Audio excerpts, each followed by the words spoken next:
Haleluya.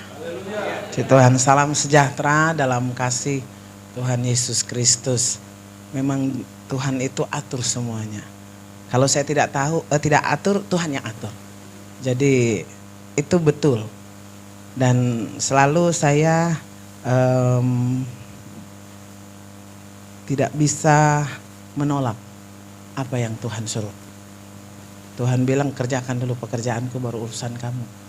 Jadi saya ngider-ngider ini hanya beritakan firman, beritakan gitu. Jadi tadi malam saya sampai di Meruyung juga. Kemudian hari Minggu itu 2 kebaktian. Saya bilang ya mungkin saya harus turun gunung gitu kan ya. Karena di Kupang itu memang saya pelayanan Bapak Gembala sudah sampai di sana. Udah berapa tahun ya? 12 tahun kayaknya. Karena sudah 2024 ini ya. 12 tahun mau lagi? Tapi jangan sendiri. Karena dari Kerendang itu kapan ya kita ke Kupang? Saya bilang oke. Waktu di Meruyung juga ini jemaat-jemaat senior yang ngomong, bukan yang kaum muda. Kalau yang di Kerendang itu yang ibu yang senior.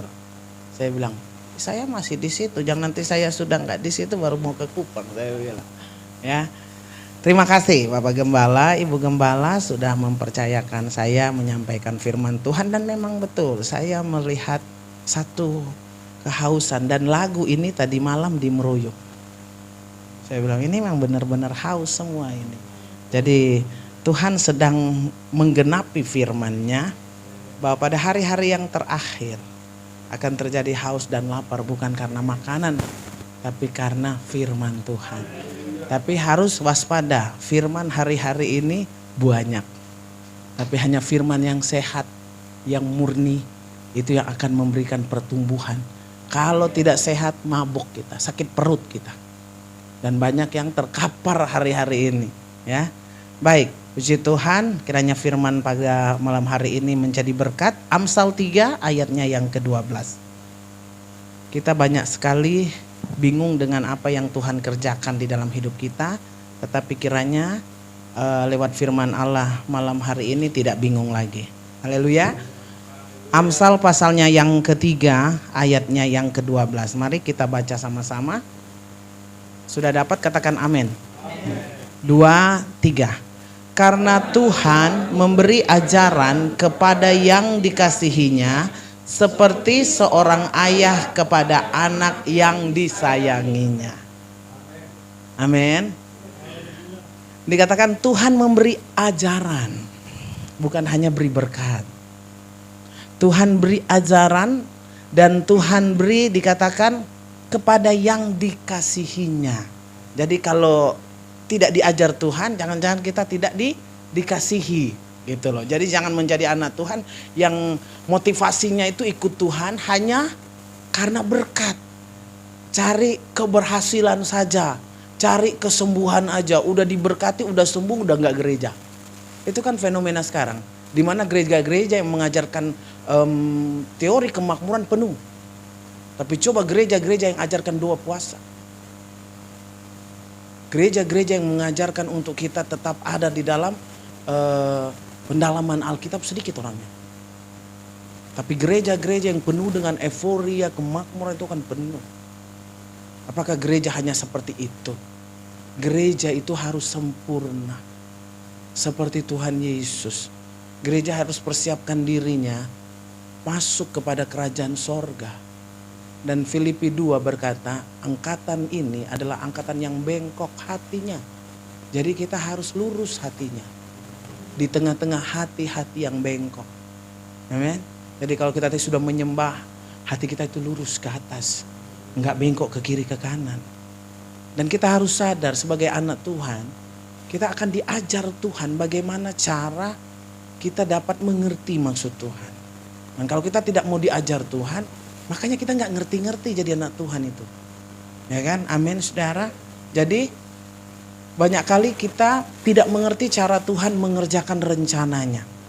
Ada kalanya Tuhan mengingatkan kita dari kesalahan kita dengan Dia mengizinkan segala sesuatu yang sulit, yang sukar ya kita alami, kita merasakan kekerasan dan hajaran daripada Tuhan, baik berupa masalah, kesulitan, sakit penyakit, tantangan yang berat.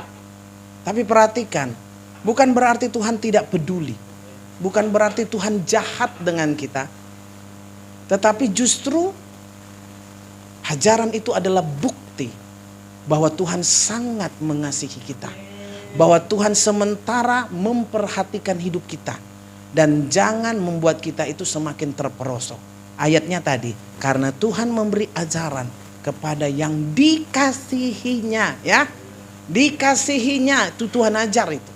Dan dikatakan seperti seorang ayah kepada anaknya.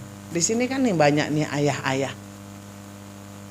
Coba lihat, apakah cuma engkau memberi dia kasih sayang, memberikan yang dia mau. Tapi ketika engkau lihat salah, apa yang kau lakukan bapak-bapak? Kau tak segan-segan untuk bahkan mungkin membentak. Ada satu lagu, siapa tuh yang nyanyi ya? Saya suka lagunya itu. Apa tuh?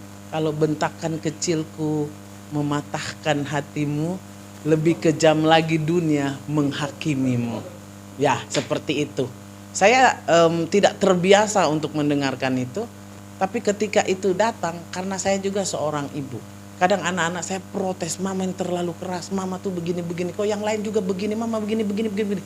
Saya bilang biarlah kau marah, tapi nanti berikut kau akan bersyukur. Sebab di luar sana tidak ada yang peduli sama kamu. Tidak ada yang sangat mengasihi kamu. Ini anak saya yang pertama. Dia sudah lulus dari tahun kemarin.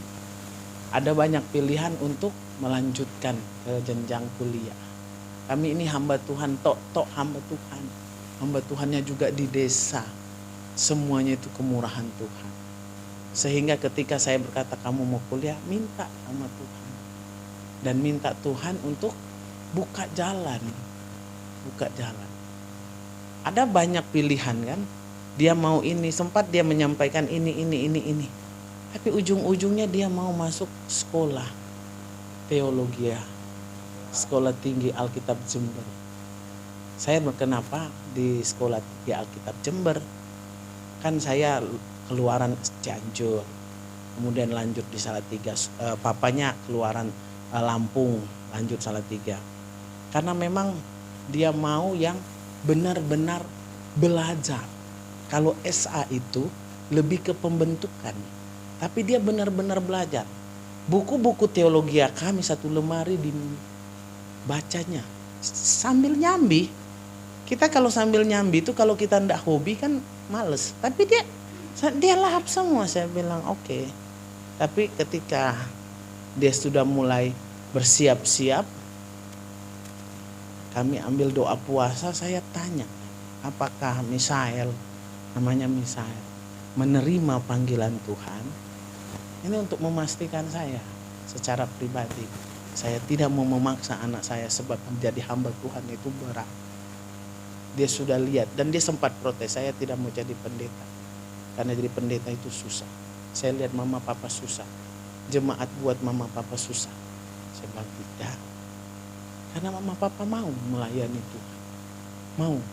Dan ternyata dia merasa dipanggil Tuhan. Makanya dia besok saya akan antar di STA Jember. Dan 6 Agustus besok dia akan pembukaan. Dan kalau STA itu dia jenjangnya strata 1 ya. Strata 1 4 tahun. Tapi memang kalau Jember itu dia akreditasi. Itu lebihnya. Supaya jangan capek-capek sudah keluar waktu, tenaga, kemudian tidak diakomodir sama dengan perguruan tinggi negeri. Jadi kenapa STA Jember? Karena itu secara GPDI yang diakreditasi Ban PT. Jadi artinya kita sudah lewati yang lalu-lalu, anak kita kasih yang benar gitu. Kalau dulu kan kita Pantai Kosta heran lah mengiring Tuhan, haleluya. Tapi sekarang dunia pendidikan membutuhkan itu. Jadi kita jangan keliru gitu kan. Kalau kita dulu gitu kita naik turun gunung, tapi anak-anak kita biarlah mereka berdiri di pintu-pintu gerbang gitu kan. Berdiri di pintu-pintu gerbangnya Tuhan, biar mamanya membuka jalan, papanya. Tapi anak-anak kita itu Tuhan bilang mereka adalah generasi-generasi yang akan mempermuliakan nama Tuhan. Ya, itu sebabnya Judul saya, jangan salah persepsi sama Tuhan. Jangan salah sangka duluan. Amin. Hajaran itu jangan dulu salah sangka. Kok Tuhan kok begini? Kayak tadi pimpin pujian, kok saya sudah melayani Tuhan dari ujung kepala ke ujung kaki. Apalagi saya ya.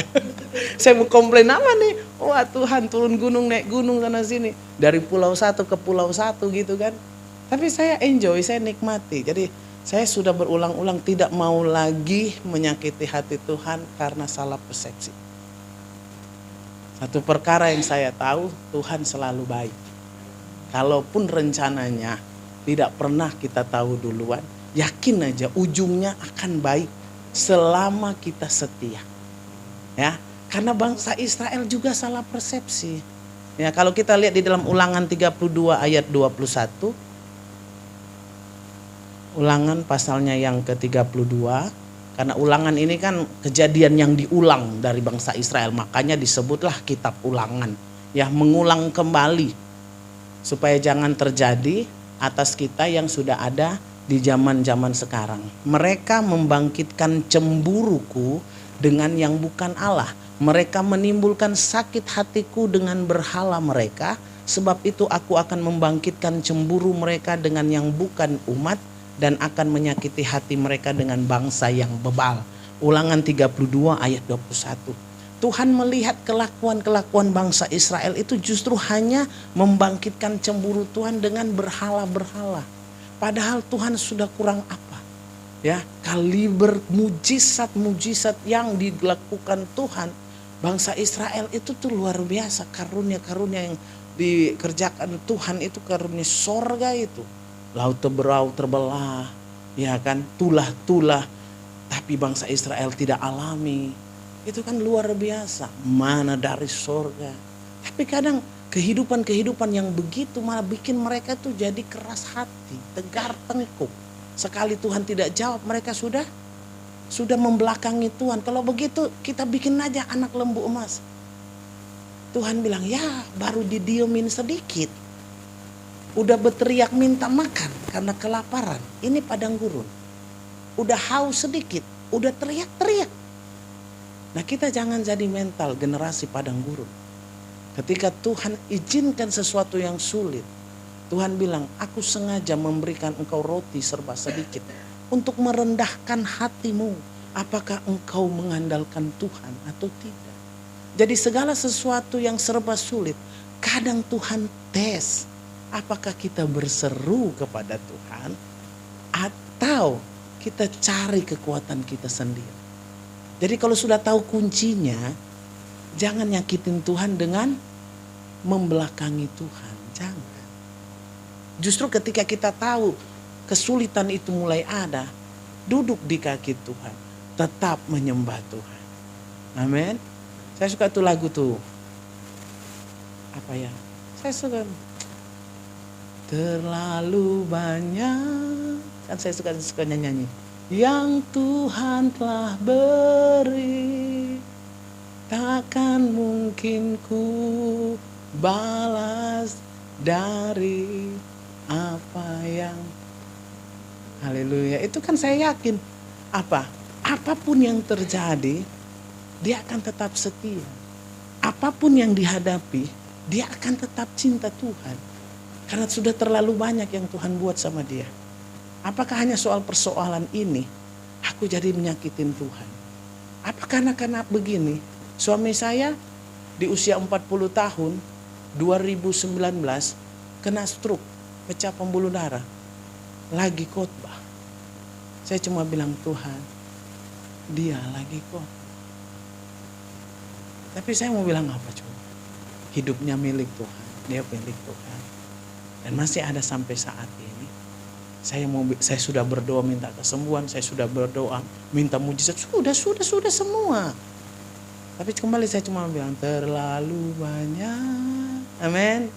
Jalan dengan Tuhan. Yang Tuhan sudah berikan bagi kita gitu loh. Jadi jangan beri persungutan, itu menyakiti hati Tuhan. Jalan aja. Percaya. Jangan salah persepsi duluan, jangan marah duluan sama Tuhan. Jangan komplain duluan, jangan. Sebab generasi padang gurun akhirnya tidak ada Tidak ada yang masuk ke kanan kecuali 2 orang. Bahkan Musa pun tidak. Yaitu Yosua dan Kaleb. Yosua karena dipersiapkan Tuhan menggantikan Musa. Tapi Kaleb kalau baca di dalam Ulangan, karena Kaleb lain jiwanya. Dia tidak sama seperti 10 pengintai. Yang jelek-jelek, yang negatif-negatif diangkat-angkat.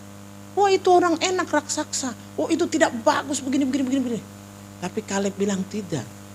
Di sana anggurnya besar-besar, kita gotong 1 tandan anggur, kita gotong 2 orang. Susunya banyak, madunya banyak. Jadi supaya jangan salah persepsi, jangan memegah-megahkan, menggema-gemakan kesulitanmu. Sebab Tuhan lebih besar dari kesulitanmu. Jangan menggema-gemakan apa yang terjadi dalam hidupmu. Jika itu sesuatu yang tidak enak. Sebab apa? Lihatlah, iblis berjalan, berkeliling seperti singa. Dia sedang mencari mangsa untuk ditelannya. Engkau gema-gemakan, iblis masuk. Tek. Amin. Jadi itu, ya. Jangan seperti bangsa Israel. Jangan salah persepsi, sebab umat Tuhan jangan menuduh Tuhan kejam. Jangan, sebab ayat tadi kita sudah baca. Dia mengajar orang yang dikasihinya seperti bapa kepada anaknya. Kita lihat di dalam Ibrani 12 ayat 5-6. Jadi jika ada yang saat ini mengalami kesulitan, katakan terima kasih Tuhan. Haleluya. Katakan puji Tuhan. Aku percaya engkau sedang melatih aku. Katakan kata-kata yang positif, kata-kata yang penuh berkat gitu ya. Membangun iman. Ibrani 12 ayat 5 sampai ayatnya yang ke-6. Dan sudah lupakah kamu akan nasihat yang berbicara kepada kamu seperti kepada anak-anak? Hai anakku, janganlah anggap enteng didikan Tuhan. Dan janganlah putus asa apabila engkau diperingatkannya. Karena Tuhan menghajar orang yang dikasihinya. Dan ia menyesah orang yang diakuinya sebagai anak. Ayat 7. Jika kamu harus menanggung ganjaran, Allah memperlakukan kamu seperti anak, di manakah terdapat anak yang tidak dihajar oleh ayahnya. Tetapi jika kamu bebas dari ganjaran yang harus diderita setiap orang, maka kamu bukanlah anak tetapi anak-anak gampang. Beda. Anak-anak yang dihajar Tuhan, ini anak-anak yang dipersiapkan Tuhan, anak-anak yang dipilih Tuhan, anak-anak yang memang berkenan. Jadi Tuhan gak mau memilih anak yang biasa-biasa aja jadi anak Tuhan. Coba saudara punya anak, pasti saudara mau kasih sekolah yang terbaik, makanan yang terbaik, baju yang terbaik. Pokoknya dia terlihat terbaik lah. Sekalipun banyak kekurangan anak kita, kita tak bilang dialah bintangnya bagiku. Iya kan? Tidak ada yang lebih baik dari anak-anak kita. Apalagi Bapa di sorga. Amin. Dia sampai mengorbankan putranya yang tunggal, firman itu. Tuhan Yesus menjadi daging, harus menjadi manusia supaya dia dapat menjadi juru selamat. Kurang apa itu coba? Jadi ketika saya sudah ada dalam penderitaan pelayanan itu, firman Tuhan bilang, Tuhan Yesus saja pikul salib, Tuhan Yesus saja diludahi, Tuhan Yesus saja dicambuk, Tuhan Yesus saja ditinggal sama murid-muridnya, apalagi kita. Tapi kalau kita mau jadi hamba Tuhan, kemudian kita lari dari salib ini, kita bukan hamba Tuhan. Kalau kita mau disebut anak Tuhan, tapi kita tidak pikul salib, kita bukan anak Tuhan. Tuhan bilang anak-anak gampang. Jadi banggalah pikul salib. Banggalah ketika engkau dihajar oleh Tuhan. Itu membuktikan bahwa kita ada di level anak Tuhan. Jangan menggerutu, jangan mengeluh. Ya, kemarin saya bicara kepada jemaat di Meruyung. Itu nanti jadi noda. Kita kayak pakaian putih, jubah putih Tuhan kasih. Tapi persungutan dan perbantahan itu kayak noda-noda, bulat-bulat bercak yang merusak jubah kita. Jadi kita harus lebih merendahkan diri. Nah sekarang saya akan persingkat saja. Bagaimana untuk kita jangan salah persepsi kepada apa yang sementara Tuhan lakukan di dalam hidup kita. Ya, supaya kita bisa memahami lebih lanjut untuk hari-hari ini kita bisa melakukan ya. Kita lihat di dalam Ayub 5 ayat 17. Saya suka menyelidiki Alkitab. Amin saudara. Sebab Alkitab itu luar biasa. Firman Allah itu menyembuhkan kita. Firman Allah itu menghibur, mengajar kita dan membuat kita itu kuat di dalam Tuhan. Ayub pasalnya yang kelima, ayatnya yang ke 17. Ya. Sesungguhnya berbahagialah, amin. Berbahagialah manusia yang ditegur Allah. Sebab itu janganlah engkau menolak didikan yang maha kuasa. Jadi jangan tolak. Jangan menolak jika Tuhan memberikan itu. Sebab orang yang bertahan sampai kesudahannya, dia akan selamat. Bahkan Tuhan berkata, jika dia sampai kepada garis finish, aku menyediakan mahkota kehidupan. Jadi kalau tidak sampai finish nggak bisa klaim yang mahkota saya Tuhan. Nggak ada. Nah kelihatan kamu keluar dari track, nah. Keluar daripada jalur yang ditentukan. Ada syarat-syarat yang dia harus dilakukan, tapi kita tidak mau karena kita alasan berat, kita alasan capek, kita alasan ini, kita alasan itu. Ketika kita menyampaikan komplain alasan-alasan itu, Tuhan lihat, Tuhan perhatikan. Ketika saya ada dalam satu masa dan saya rasa berat sekali, Tuhan kalau yang ini oke, tapi yang ini kayaknya susah. Saya sampai doa, Tuhan tolong lepaskan saya dari beban ini. Tahu Tuhan bilang apa? Dan itu masih terngiang di saya. Itu di 2010. Ada yang menyakiti saya. Tapi saya bilang, kok kenapa dia bisa tega itu? Karena dia adalah orang yang bagi saya seorang yang rohani, dewasa, tapi kok begitu gitu. Gak masuk di pikiran saya. Harusnya dia yang memberi contoh bagaimana melakukan firman Allah. Duduk di kaki Tuhan, Tuhan bilang, kalau engkau mengasihi aku, engkau akan menuruti perintah-perintahku. Oke Tuhan, aku lakukan ini bukan karena aku mau baik sama dia, tapi karena aku melakukan perintah. Aduh, itu tuh kayaknya tapi tundukkan. Dan dari situ menang, yes. Sampai sekarang saya bilang, sudah bebas, saya sudah mengampuni, saya sudah bisa berdamai, saya sudah taklukkan itu. Karena Tuhan mau itu, kita mengampuni. Sulit kan mengampuni, apalagi orang-orang yang menyakiti. Sulit sekali. Tapi kalau kita pandang Tuhan, maka dia akan memberikan kita kemampuan. Dan itulah anak. Bukan lebih kepada perasaan gimananya kita, tapi lebih kepada karena aku mengasihi Tuhan nih. Aku gak ada harganya lagi Tuhan. Hatiku gak usah diurusin lagi dah. Mau rasanya kayak apa terserah. Tapi untuk Tuhan. Amin. Inilah harga untuk mengasihi Tuhan. Jadi kalau ada yang tersakiti. Pandang Tuhan dan ampuni. Maka engkau akan lebih baik. Sebab tidak mengampuni akan membuat engkau semakin hari semakin terpuruk. Siapapun dia. Sebab Tuhan sudah mengampuni kita lebih dulu. Pandang itu, Tuhan sudah ampuni kita lebih dulu. Jadi kalau kita mau jadikan anak-anak kita, anak-anak Tuhan, kita harus ikut Tuhan. Bukan ikut hati kita. Hati kita sakit. Tapi kalau kita cinta Tuhan, kita mau masuk surga, kita mau dibilang Tuhan orang yang berkenan di hati Tuhan. Ya Tuhan bilang lakukan, selama engkau belum lakukan, engkau tidak berkenan di hatiku. Wah, Tuhan sudah melayani, iya sepanjang engkau tidak lakukan itu, engkau tidak berkenan di hati. Sampai engkau lakukan apa yang kuperintahkan. Tuhan, oke. Tuhan bilang semuanya itu enggak ada artinya. Ini lakukan. Oke. Amin. Itu susah loh, susah. Tapi kalau kita melihat bahwa jangan menolak didikan Tuhan, maka Tuhan tidak biarkan kita sendiri. Tidak. Dia akan menyertai kita. Ayatnya yang ke-18, karena dialah yang melukai tetapi juga yang membebat. Amin. Dia yang memukuli tetapi yang tangannya menyembuhkan pula. Jadi ketika kita dihajar Tuhan, Tuhan tuh standby. Kapan kita perlu disembuhkan, dia ada. Asal engkau tidak menolak ajaran dan didikannya. Tapi kalau engkau menolak, engkau berjalan sendiri, maka siapa yang menyembuhkanmu? Engkau akan bawa sakit hatimu terus dan terus. Hari ganti minggu, minggu ganti bulan, bulan ganti tahun. Siapa yang menyembuhkanmu? Sampai engkau melakukan firman-Nya. Haleluya. Puji Tuhan. Jadi yang pertama bagaimana supaya kita jangan salah persepsi adalah mencari dan mengutamakan hikmat Tuhan. Karena ketika kita bingung, ketika kita diajar Tuhan, kita panik, kita tidak tenang.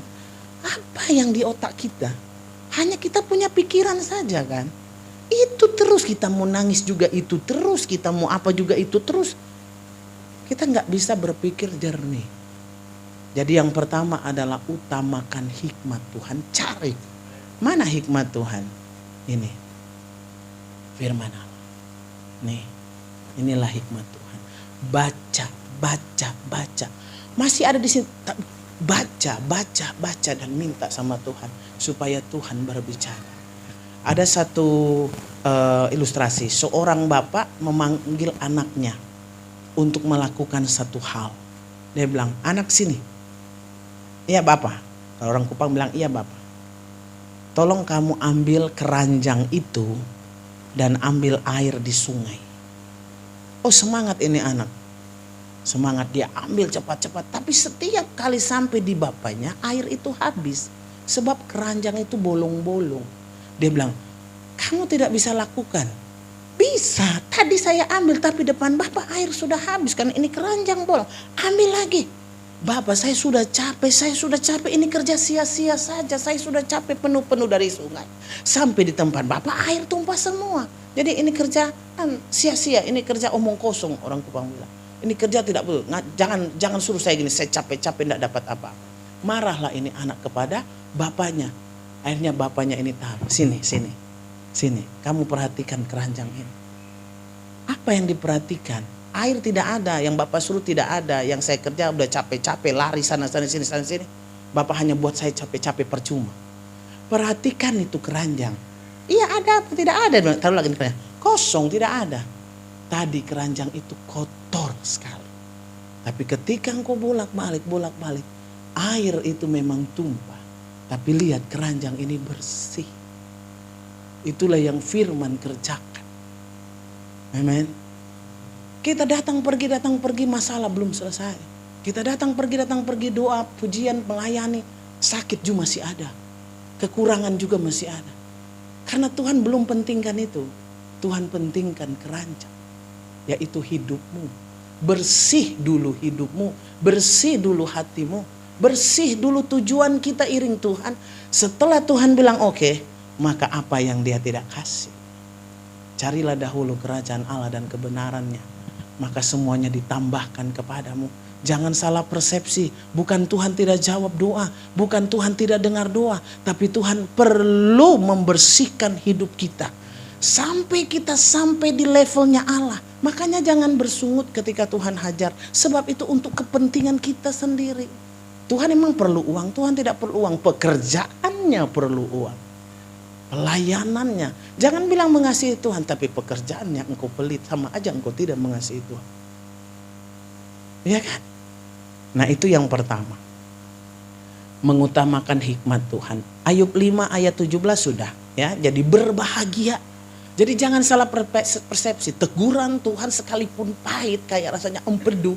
Ingat berbahagia. Ujungnya Roma 8 ayat 28. Kita tahu sekarang bahwa Allah turut bekerja dalam segala sesuatu untuk mendatangkan kebaikan bagi orang-orang yang mengasihi Tuhan. Ya, Tuhan bekerja untuk kita. Ujung-ujungnya hanya untuk kebaikan. Tapi hanya bagi orang yang mengasihi Tuhan. Tidak mengasihi Tuhan, tidak masuk dalam proyeknya Allah. Itu yang pertama. Jadi mintalah hikmat dan utamakan hikmat Tuhan. Apa maksud Tuhan? Ya, yang kedua, tunduk dan menerima didikan Tuhan dengan rendah hati. Oh yang pertama iya utamakan. Tapi ketika ada instruksi Tuhan, enggak mau Tuhan. Masa saya minta maaf duluan? Dia dong. Kita nyampe, enggak lah. Kita mulai banyak hal. Akhirnya kita bukan tunduk, tapi malah kita nanduk. Beda kan tunduk dengan tanduk? Beda. Jangan pernah tanduk Tuhan. Kita tidak akan pernah menang. Allah selalu lebih kuat daripada kita. Kalau kita melawan Tuhan, kita lihat orang-orang di dalam Alkitab yang memberontak Tuhan. Tuhan tenggelamkan mereka. Ya, Abiram, Korah, Datan, Abiram ya. Itu orang-orang yang memberontak Musa. memberontak kepada hamba Tuhan. Dan kemudian apa yang terjadi? Bumi terbelah dan mereka dikubur hidup-hidup karena memberontak sama Tuhan. Jangan jadi pemberontak-pemberontak.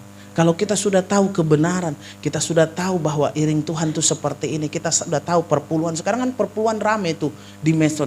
Kalau kita sudah tahu kebenaran, bilang apa? Udah lakukan itu aja. Ngapain kita seliburan sana sini? Itu berarti kita nggak percaya firman Tuhan.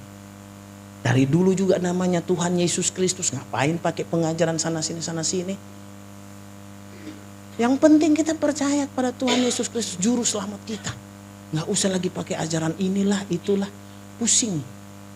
Amin saudara. Nah, jadi ketika kita menjadi anak Tuhan, tunduklah supaya kita menjadi orang-orang yang benar-benar dikatakan sampai kepada tujuan. Wahyu 3 ayat 19. Wahyu 3 ayat 19.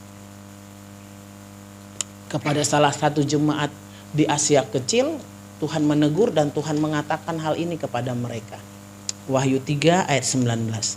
Barang siapa kukasihi, ia kutegur dan kuhajar. Sebab itu apa? Relakanlah hatimu dan bertobatlah. Relakan ini artinya tunduk. Ya, tunduk. Orang yang tunduk pasti rela. Pasti. Diapain? Kita gambarannya nggak usah orang lain. Gambarannya Yesus saja. Dia rela. Seorang anak Allah. Punya sorga yang mulia, tapi tinggal hanya sebagai seorang anak tukang kayu. Apa bukan kerelaan itu? Serigala ada liangnya, burung di udara ada sarangnya, tapi anak manusia tidak ada tempat meletakkan kepalanya. Karena dia numpang di sana, numpang di sini, bahkan dia tidur di taman Getsemani, dia tidur di mana dia bisa tidur. Tuhan Yesus tidak punya tempat tinggal. Kalau kita masih punya, itu sudah luar biasa. Amin. Tuhan bilang burung di udara Tuhan pelihara, bunga di padang Tuhan hiasi. Apalagi anak-anak Tuhan. Tapi kalau kita tidak rela untuk Tuhan, jangan bilang kita anak Tuhan. Karena memang melayani Tuhan itu butuh kerelaan, saudara. Rela tinggalkan kesibukan bisnis, kesibukan pekerjaan, kesibukan segala sesuatu untuk Tuhan. Dan apa yang kita tinggalkan itu Tuhan tidak perhatikan. Tuhan perhatikan. Engkau sudah memberikan waktumu, tenagamu, materimu, uangmu. Nih, aku kembalikan. Tapi yang aku kembalikan bukan seperti dunia berikan. Aku kembalikan yang dunia tidak bisa berikan. Kesehatanmu, nafasmu, keberhasilanmu, masa depanmu, pasangan hidupmu yang terbaik. Itu aku berikan. Kalau kita tunduk dengan rendah hati di hadapan Tuhan. Yang ketiga, yang terakhir, bagaimana supaya jangan salah persepsi? Jangan tawar hati. Kadang kita tidak tahu kapan nih berhenti nih Tuhan, kok sudah berdoa, kok lama sekali ya bebannya, kok gimana gitu kan. Tapi kalaupun belum, jangan tawar hati, sebab segala sesuatu pasti ada akhirnya. Akhirnya, kalaupun tidak ada akhirnya nanti Tuhan yang akhiri. Haleluya. Tuhan selesaikan. Itu prinsip saya. Kalau saya tidak tahu mau akhiri bagaimana, Tuhan ambil alih, Tuhan selesaikan dengan cara Tuhan. Dan sudah banyak. Pokoknya sudah cara Tuhan selesai. Sudah dinasehati, nggak mau, sudah ini, sudah terserah. Dan kalau Tuhan selesaikan, selalu bukan daripada hikmat manusia. Ya. Hingga kita jangan tawar hati di dalam hidup ini. Amsal 24 ayat 10. Kita pasti tahu ini ayat ini ya. Saya selalu berkaca kepada ayat ini untuk mengingatkan saya pribadi di dalam hidup yang sukar ini. Jangan tawar hati. Amsal pasalnya yang ke-24 ayatnya yang ke-10. Jika engkau tawar hati pada masa kesesakan, kecil. Jelas ya, kecil. Bukan survive, tidak. Tapi makin kecil, karena apa? Udah tawar hati duluan, udah putus asa duluan, belum hadapi setengah jalan, sudah tawar hati duluan. Karena salah persepsi. Kita sudah komplain duluan, kita udah bersungut duluan, belum apa-apa, belum mulai juga, kita udah terlalu banyak hal-hal yang negatif. Saya bilang jangan overthinking duluan, jangan salah persepsi duluan. Tuhan, Musa, kenapa engkau menaruh kami di padang gurun? Engkau keluarkan kami di Mesir untuk mati di bergelimpangan. Lebih baik kami di Mesir saja. Ada ikan, ada bawang prei. Orang Israel terngiang-ngiang dengan nafsu. Tapi kadang anak Tuhan juga begitu. Ketika belum jadi anak Tuhan semuanya bebas. Tapi ketika jadi anak Tuhan, Alkitab mulai bilang jangan begini. Aduh, jangan begini. Aduh, jangan begini. Aduh, mulai aduh. Akhirnya komplain. Nah, ketika di tengah-tengah komplain dia tidak punya kebenaran di dalam hatinya, dia balik lagi ke dunia. Makanya kita perlu punya kebenaran. Kebenaran inilah firman Allah. Kenyataan itu berat. Kenyataan itu kadang-kadang menyakitkan. Tapi kebenaran akan menguasai kenyataan. Karena kenyataan harus tunduk kepada kebenaran. Itu kan lagi heboh. Saya bilang, saya sudah tahu itu. Kenyataannya tubuh saya sakit. Tapi kebenarannya, oleh bilur-bilur Yesus aku sembuh. Makanya kalau sakit berdoa. Kenyataannya nih aku sakit. Tapi oleh bilur-bilur Yesus aku sembuh. Kenyataannya ini kurang Tuhan, tapi oleh kebenaran Tuhan, 5 roti 2 ikan memberi makan 5.000 orang. Oh Tuhan, Engkau mencukupkan. Itu perkatakan firman. Jangan tawar hati. Iblis yang bikin tawar hati. Dan yang membuat tawar hati itu lebih banyak dari yang positif. 10 pengintai itu negatif semua. Itu menunjukkan suara-suara keadaan peristiwa yang membuat tawar hati selalu lebih banyak daripada yang membangkitkan iman. Itu tergantung dari kita. Kalau kita mau terus mendekat kepada Tuhan, makanya Yohanes pasal 15 berkata, akulah pokok anggur yang benar dan Bapakkulah pengusahanya, kaulah ranting-rantingnya. Jika engkau tinggal di dalam aku, engkau berbuah banyak. Sebab di luar aku, kita tidak bisa berbuat apa-apa. Jadi melekat terus dengan Tuhan. Hari-hari ini saya tidak tahu apa yang jemaat alami. Tetapi kiranya firman Tuhan ini memberkati. Jangan salah persepsi sama Tuhan. Terus bersyukur saja. Amin. Jangan sampai kita kehilangan berkat dari apa yang Tuhan janjikan karena kita lebih dulu bersungut. Jangan sampai kita kehilangan mujizat yang Tuhan sediakan hanya karena kita sudah salah persepsi sama Tuhan. Kita udah marah sama Tuhan. Kain kan marah sama Tuhan gara-gara Habel. Padahal Tuhan bilang, kenapa kamu marah? Hati-hati dengan marah, sebab marah adalah celah iblis. Suami marah istri, minta ampun, minta maaf. Istri marah suami, marah anak-anak. Saya kayak kena anak-anak saya, kalau saya marah, saya keras, saya minta maaf kalau memang saya salah. Tapi saya jelaskan dulu gini. Karena anak-anak sudah besar, nggak bisa kita bikin kayak anak kecil lagi ngomong, gitu kan? Jadi hari-hari ini saudara, jadikan Tuhan itu Bapa kita. Ketika Bapa mengajar kita seperti anak, jangan kecewa, jangan marah, jangan salah persepsi. Kita berdoa, Bapa Engkau adalah Bapa yang mengasihiku. Engkau lebih tahu apa yang terbaik bagiku. Aku tunduk, aku berserah. Berikan aku iman untuk dapat menempuhnya sampai akhir dan tidak menjadi tawar hati. Haleluya. Tuhan memberkati. Saya serahkan kepada